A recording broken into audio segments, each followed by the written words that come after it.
Hoje nós iremos falar sobre a vida de João Goulart. Desde pequeno, ele recebeu o apelido de Jango. Ele foi um aluno do Colégio Marista de Uruguaiana, cursou Direito na Universidade Federal do Rio Grande do Sul, graduando-se em 1939. Depois de formado, ele voltou para São Borja, sua cidade natal, e se dedicou às atividades agropecuárias. Ele foi um político brasileiro. Foi o 24º presidente do país, que foi eleito em 1961, governando sobre um regime populista, sendo deposto pelo golpe militar de 1964. João Belchior Marques Goulart, conhecido como Jango, nasceu em São Borja, Rio Grande do Sul, no dia 1 de março de 1919. O Brasil, durante o governo de Jango, estava inserido dentro de uma fase da nossa história conhecida como Quarta República. Essa fase é conhecida também como a primeira experiência democrática do Brasil. Embora ainda com muitas limitações, o país estava em profundas transformações e as mudanças que estavam acontecendo refletiam também no debate político. O crescimento da participação popular na política e a fundação de partidos de massa fizeram com que as eleições presidenciais tornassem-se acirradas e que os debates e as negociações políticas fossem acalorados. O engajamento popular encontrou no Partido Trabalhista Brasileiro um representante de seus interesses. Posse de Jango. Foi nesse contexto que João Goulart, chamado também de Jango, assumiu. Até agosto de 1961, ele era vice-presidente do Brasil, mas em 25 de agosto, o então presidente Jânio Quadros, em uma tentativa de realizar um autogolpe, renunciou ao seu cargo. A Constituição de 1946 estipulava que Jango assumisse, e foi aí que uma nova crise estourou e deu início à campanha da legalidade. Membros da UDN e parte das Forças Armadas afirmaram que não aceitariam a posse de Jango. Grupos legalistas e apoiadores de Jango iniciaram uma campanha no país para defender a posse dele como então presidente. Essa indefinição acerca de sucessão presidencial estendeu-se por 10 dias e deixou o país à beira de uma guerra civil. Jango assumiu a presidência depois que as negociações políticas encontraram a solução: realizar uma emenda constitucional que transformaria o país em uma república parlamentarista. Assim, Jango assumiria, mas teria seus poderes reduzidos. Jango assumiu a presidência oficialmente em 7 de setembro de 1961. Jango na presidência. Podemos dizer que o governo de Jango esteve dividido em duas fases, uma parlamentarista e a outra presidencialista. Fase parlamentarista. O governo parlamentarista de Jango durou cerca de 14 meses e teve fim com um plebiscito em que a população decidiu pelo retorno do presidencialismo.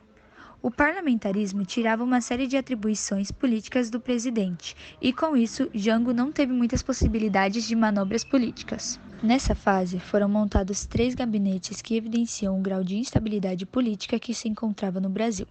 Os 3 primeiros ministros foram Tancredo Neves, Brochado da Rocha e Hermes de Lima. Nessa fase, Jango teve uma noção dos problemas que o país enfrentava. O país tinha uma alta dívida externa e o prazo para seu pagamento era curto. O país enfrentava problemas graves em áreas como a questão da terra e a educação. Os movimentos de camponeses e estudantis estavam cada vez mais inflamados. Os primeiros exigiam a realização de reforma agrária no país, enquanto que os segundos queriam a ampliação e a melhora do ensino superior do país. A inflação era um problema desde o fim da década de 1940 e era um fator que acirrava os ânimos das classes baixas e média. Além de tudo isso, havia o racha político, com o presidente tendo que fazer um trabalho de malabarista, pois a UDN atuava permanentemente para desestabilizar o governo. O governo tentou promover o desenvolvimento e reduzir a inflação por meio de um plano de austeridade chamado Plano Trienal, mas esse plano fracassou e, em 1963, o governo abandonou sua aplicação. Na política externa, o país continuou a exercer uma política independente, sem sujeitar-se a interesses de norte-americanos nem de soviéticos. Com a realização do plebiscito, em janeiro de 1963, o presidencialismo foi reestabelecido no país. Fase presidencialista. A fase presidencialista do governo de Jango é marcada integralmente pelos debates causados pela proposta do governo de realizar as reformas de base, que eram reformas estruturais defendidas pelo governo com o objetivo de resolver problemas estruturais do país. Visavam a combater a desigualdade e abrir o caminho para ampliar o desenvolvimento nacional. As reformas de base defendiam a realização de reforma agrária, tributária, bancária, urbana, educacional e eleitoral. Dentre todas as reformas defendidas nesse programa, a mais bem elaborada e a que resultou em um debate político gigantesco foi a reforma agrária. O debate pela reforma agrária estendeu-se por parte considerável no ano de 1963. Isso porque a Constituição de 1946 estipulava que a reforma agrária só poderia ser realizada mediante indenização em dinheiro para quem tivesse sua terra desapropriada. O governo, por sua vez, tentava negociar a realização de uma emenda constitucional que o permitiria indenizar aqueles que tivessem suas terras desapropriadas com títulos da dívida pública atualizados de acordo com a inflação. As negociações pela realização da reforma agrária travou o governo e fez com que Jango fosse perdendo sua base de apoio a partir de 1963. Inúmeros políticos do Partido Social Democrático, o PSD, abandonaram o governo e juntaram-se ao UDN, o partido da oposição. Enquanto o debate político acontecia, o interior do país radicalizava-se, sobretudo pela ação das ligas camponeses, grupos de trabalhadores rurais que defendiam a reforma agrária. O número de sindicatos de camponeses no país disparou assustadoramente, o que evidenciou o engajamento político dessa classe. O golpe de 1964. Em 1964, a situação do país continuava tensa.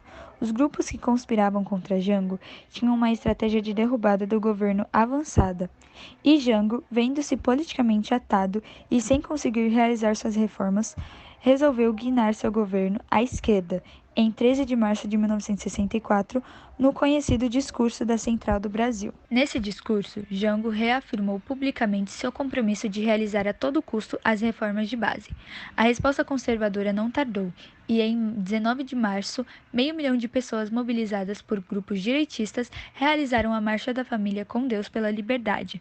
Nessa marcha, houve inúmeros pedidos da tomada do poder pelos militares. Na virada de 31 de março para 1º de abril de 1964, um levante militar iniciou-se em Juiz de Fora. Esses militares marcharam para o Rio de Janeiro, tomaram a cidade e nenhum tipo de resistência governamental aconteceu. Jango foi instado a resistir, mas negou-se para evitar uma guerra civil. Em 2 de abril de 1964, o golpe foi completado quando Auro de Moura, presidente do Senado, decretou vaga à presidência do Brasil. Agora eu vou falar um pouco do desempenho de João Goulart nas eleições. Ele foi eleito deputado estadual do Rio Grande do Sul do dia 1º de fevereiro de 1946 até o dia 1º de fevereiro de 1950.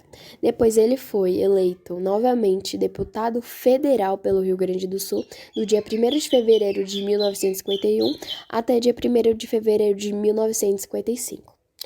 Depois ele foi eleito novamente ao 15º Ministro do Trabalho, Indústria e Comércio do Brasil, do dia 18 de junho de 1953 até 23 de fevereiro de 1954.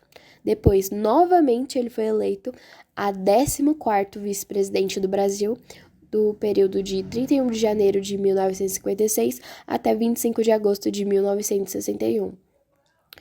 Depois, ele se candidatou e foi eleito ao 24º presidente do Brasil, do dia 8 de setembro de 1961 até o dia 2 de abril de 1964. João Goulart morreu oficialmente vítima de um ataque cardíaco no município de Mercedes Corrientes em 6 de dezembro de 1976.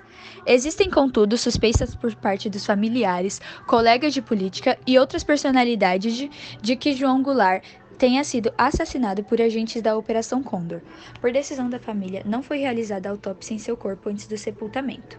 No dia 27 de janeiro de 2008, o jornal Folha de São Paulo publicou uma matéria com um depoimento do ex-agente do Serviço de Inteligência uruguaio, Mário Neira Barreiro, que declarou que o ex-presidente foi envenenado por ordem de Sérgio Fleiro, delegado do Departamento de Ordem Política e Social, DOPS, A autorização teria vindo do presidente da época, Ernesto Geisel. Em maio de 2010, após investigar por 2 anos as circunstâncias da morte de Jango, o historiador Luiz Alberto Muniz Bandeira afirmou, em entrevista à Folha de São Paulo, que a teoria do envenenamento não condiz com a verdade, acusando a família Goulart de endossar a suspeita na tentativa de obter indenização do governo.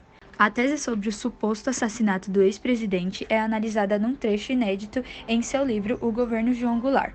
Segundo o historiador, companheiro do ex-presidente no exílio, as denúncias carecem de provas e a autópsia do corpo não foi feita não por veto da ditadura, mas por decisão da família.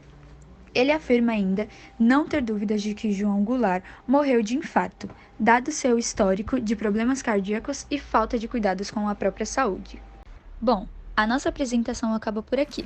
Esperamos que tenham entendido um pouco sobre a história de João Goulart. Até a próxima!